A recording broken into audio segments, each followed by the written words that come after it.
Imagine standing on the steps of the Lincoln Memorial in 1963. The air is electric. Thousands of voices rise like a wave of hope, and then one man steps forward, not with weapons, not with power, but with a dream so powerful that it reshaped a nation. That man was Dr. Martin Luther King Jr., and what he built was not made of bricks or steel.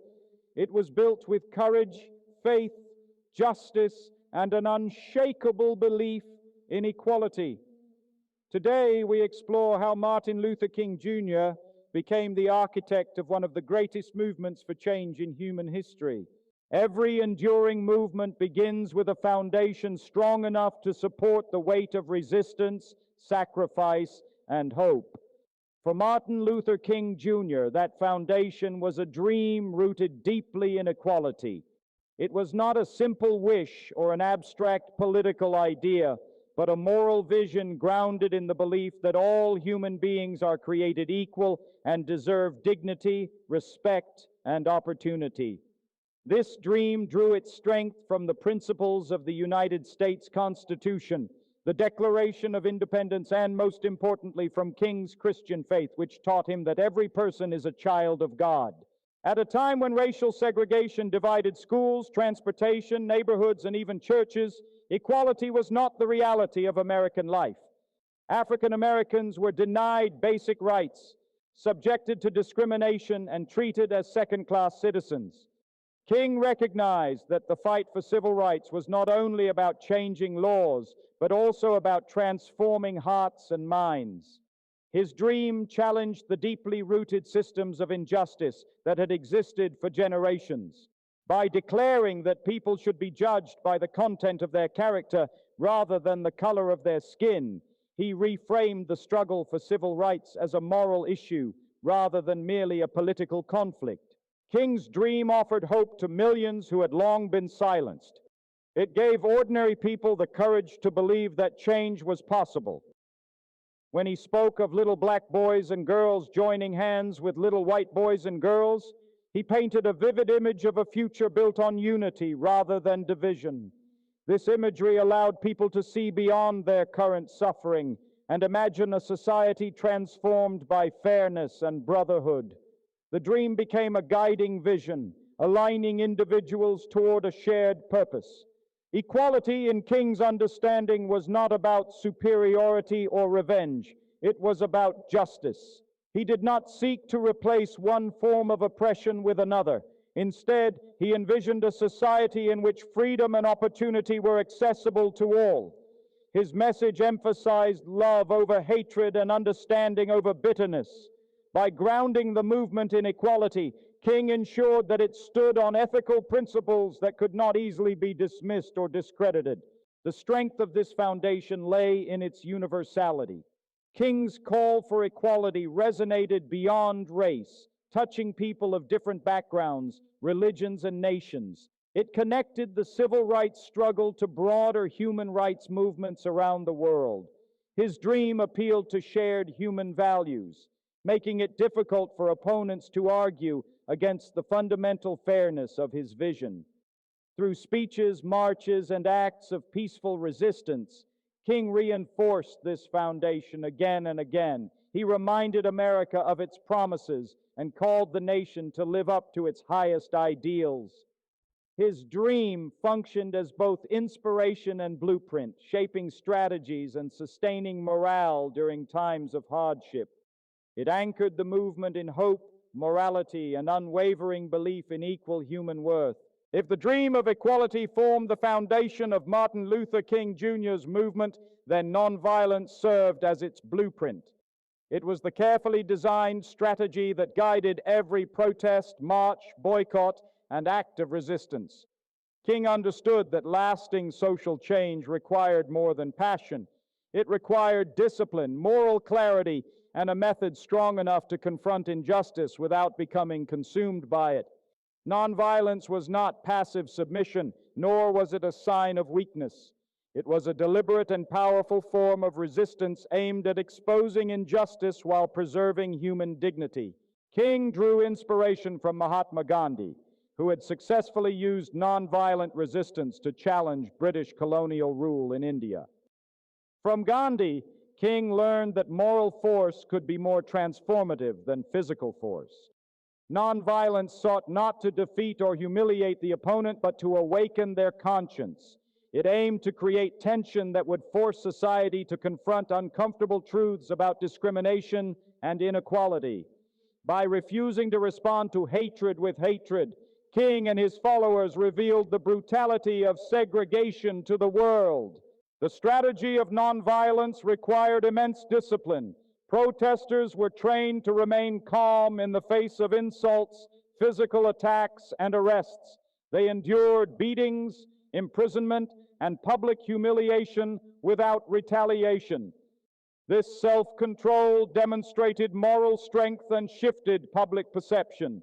When peaceful demonstrators were attacked by police dogs and water hoses, images of their suffering stirred sympathy and outrage across the nation.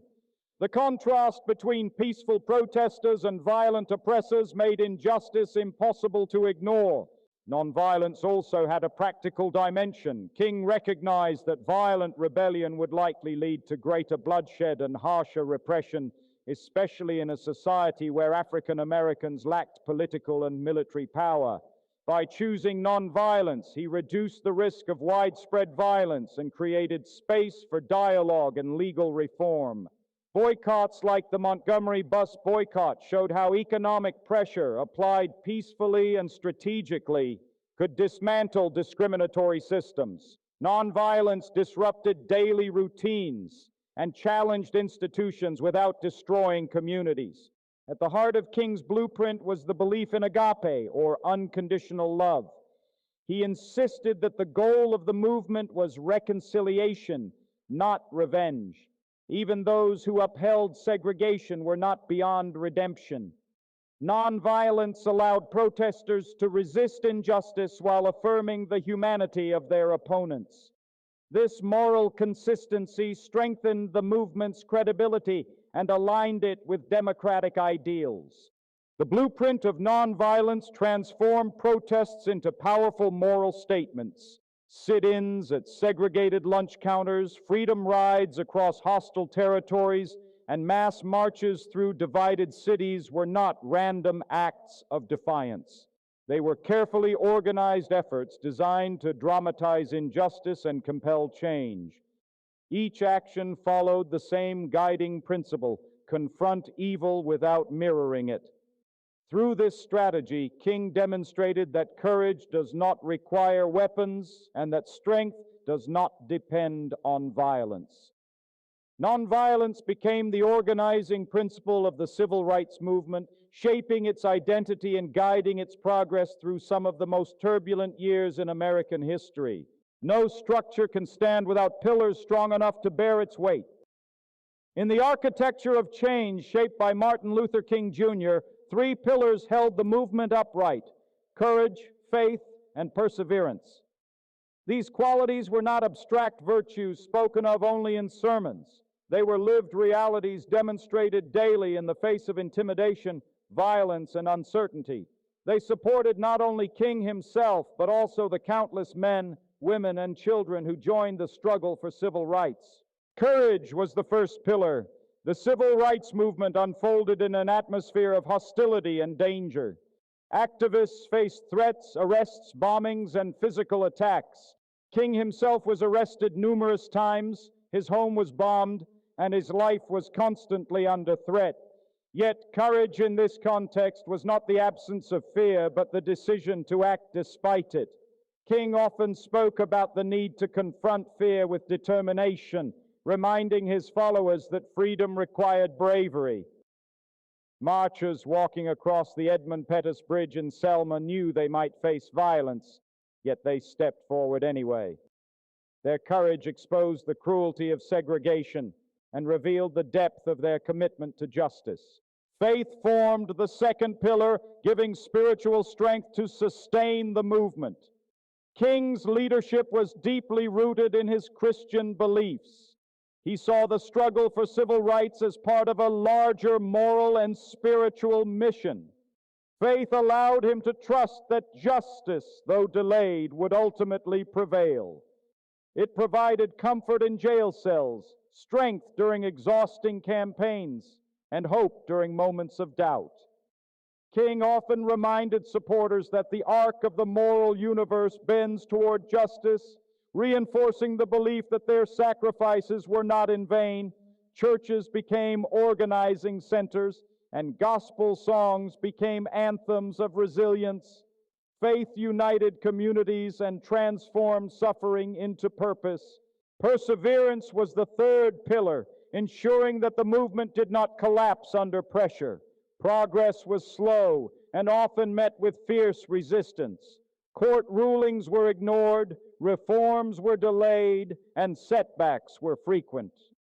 After each victory, new challenges emerged. Perseverance meant continuing the struggle even when immediate results were not visible.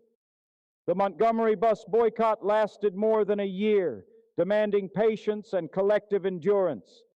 Protesters walked miles to work rather than ride segregated buses. Students continued sit-ins despite repeated arrests. This steady determination signaled that the movement was not temporary or impulsive, but deeply committed to lasting transformation.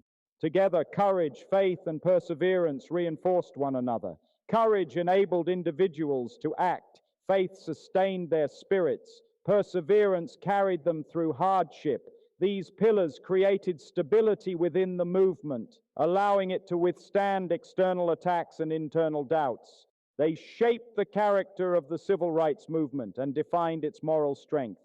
Through these enduring qualities, Martin Luther King Jr. and his followers demonstrated that true change rests not only on bold ideas, but also on the inner strength required to defend them repeatedly against forces determined to resist progress. No great structure is built by one pair of hands. While Martin Luther King Jr. is remembered as the face of the civil rights movement, the true strength of the movement came from the unity and collective action of thousands of ordinary people. King understood that lasting change required more than powerful speeches. It demanded organized communities working together with shared purpose and determination.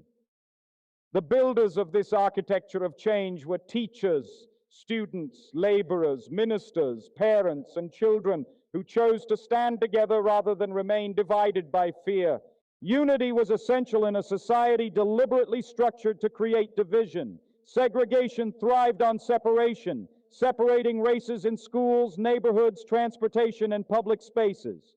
King's leadership challenged this separation by bringing people together across racial, economic, and generational lines. He encouraged cooperation among civil rights organizations, churches, and local leaders.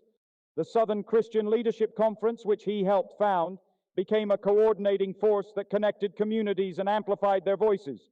Unity transformed isolated grievances into a national movement. Collective action gave power to those who had long been marginalized.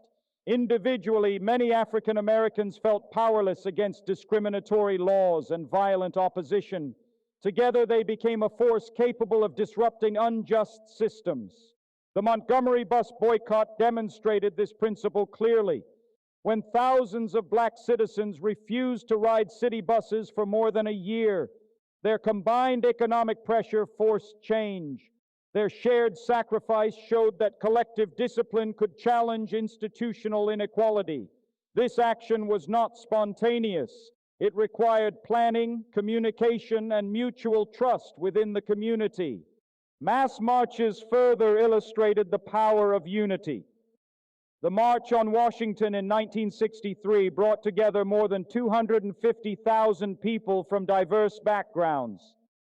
Standing side by side, they demonstrated that the demand for civil rights was not limited to one group, but represented a broader call for justice. Such gatherings sent a powerful message to lawmakers and the public. Collective presence created visibility, and visibility created momentum. When television cameras broadcast images of unified crowds peacefully demanding equality, the moral force of the movement became undeniable. Students played a crucial role as builders of change. Sit-ins at segregated lunch counters, organized by young activists, spread rapidly across the South. Their willingness to endure arrest and harassment inspired others to join. Freedom riders traveled across state lines to challenge segregation in interstate transportation, risking violence to uphold constitutional rights. Each act of collective defiance reinforced the idea that unity multiplies strength. King consistently emphasized that the movement belonged to the people. He spoke not only as a leader, but as a representative of a larger community bound together by shared suffering and shared hope. Collective action fostered solidarity, teaching participants that their individual efforts were part of something greater. Churches served as meeting places, strategy centers, and spaces of encouragement, strengthening communal bonds. Through unity and organized action, the civil rights movement proved that systemic injustice could be confronted when individuals align around common principles. The builders of this movement demonstrated that cooperation transforms vulnerability into resilience and isolation into influence, creating a powerful force capable of reshaping laws, attitudes, and the moral direction of a nation. Every movement for justice encounters fierce resistance, and the civil rights movement was no exception. As Martin Luther King Jr. worked to dismantle segregation and inequality, he and his followers faced opposition that was deeply rooted in tradition, politics, and prejudice. The struggle for civil rights challenged long-standing systems of power, and those who benefited from those systems often responded with hostility and violence. Resistance came not only from individuals, but also from institutions determined to preserve the status quo. King encountered resistance at nearly every step of his leadership. After the Montgomery bus boycott began, his home was bombed while his wife and daughter were inside. Though they survived, the attack was a clear warning meant to intimidate him into silence. Instead of responding with anger, King urged his supporters to remain calm and committed to nonviolence. His ability to stand firm in the face of such threats revealed the depth of his dedication. Arrests became a frequent part of his life as authorities used legal systems to suppress protest. Jail cells became places of reflection and writing, including his famous letter from Birmingham jail, which defended the urgency of direct action. Beyond physical danger, there was emotional and psychological strain. Constant threats against his life weighed heavily on King and his family. The burden of leadership meant living under surveillance and knowing that each public appearance could invite harm. Yet he continued to speak, march, and organize. His sacrifice extended beyond personal safety to include time away from his family and the loss of privacy. The movement demanded total commitment. Resistance also manifested in brutal public displays meant to discourage protest. Peaceful demonstrators were attacked by police dogs, struck with batons, and blasted with high-pressure water hoses. Television broadcasts showed these violent scenes to a national audience, exposing the cruelty of segregation. While these attacks were intended to break the spirit of the movement, they often strengthened public support for civil rights. The willingness of protesters to endure suffering without retaliation demonstrated moral resilience. Sacrifice was not limited to leaders. Ordinary participants risked losing their jobs, homes, and livelihoods. Many were arrested, fined, or physically assaulted. Students who joined sit-ins were expelled from schools. Families endured economic hardship during long boycotts.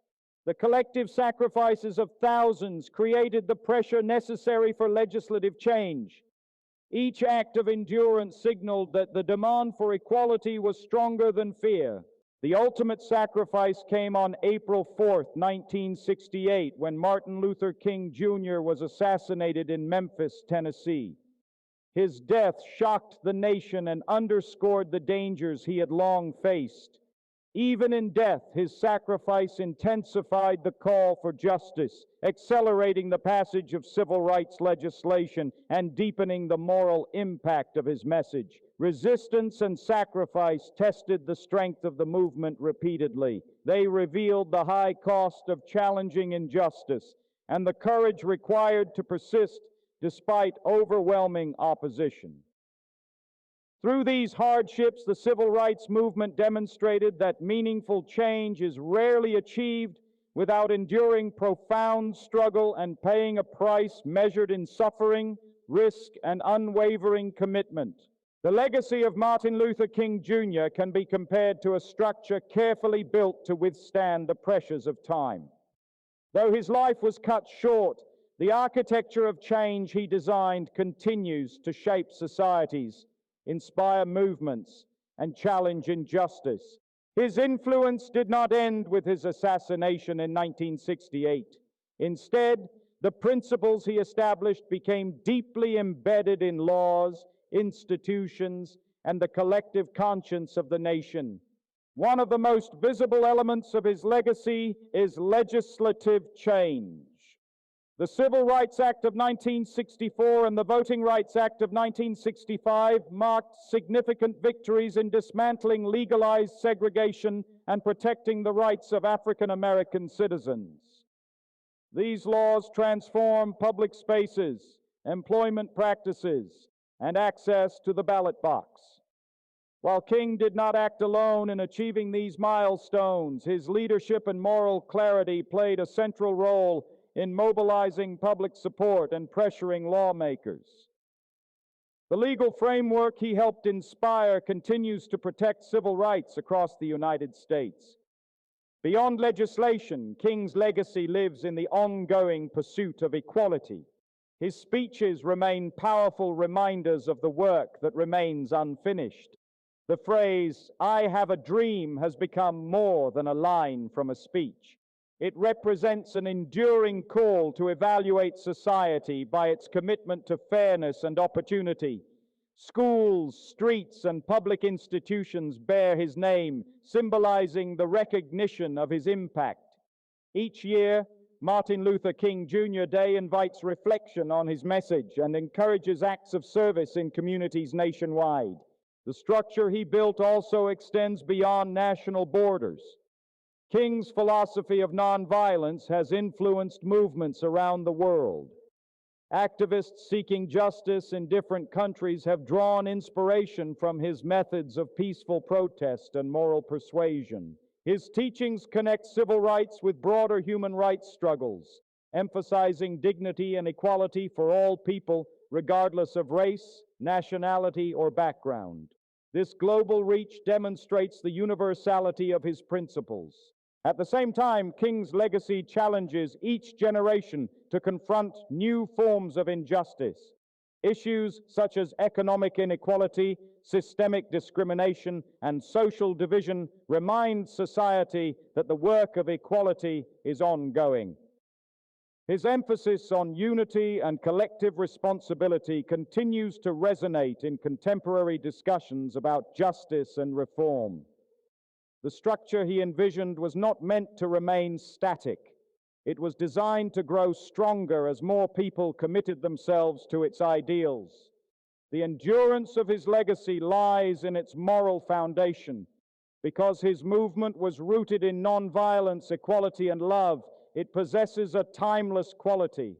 His words are studied in classrooms, quoted by leaders, and echoed in protests advocating change.